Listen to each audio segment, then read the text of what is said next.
5 सप्टेंबरला शिक्षक दिन त्याचा औचित्य साधून साहेबांच्या प्रती कृतज्ञ होण्याकरता असं स्मारक या ठिकाणी आम्ही केलंय.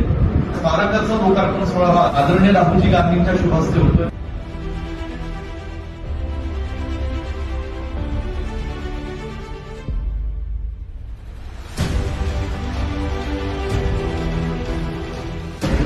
सगळी नेते मंडळी ही साहेबांना वंदन करायला येत आहे. कदम साहेबांना पण सांगलीच्या मातीला वंदन करायला येतात. लक्षात ठेवा, आपल्या सांगलीच्या मातीने अनेक नेते महाराष्ट्राला दिले, देशाला दिले. आपलं संपूर्ण जीवन काँग्रेस पक्षासाठी दिलं.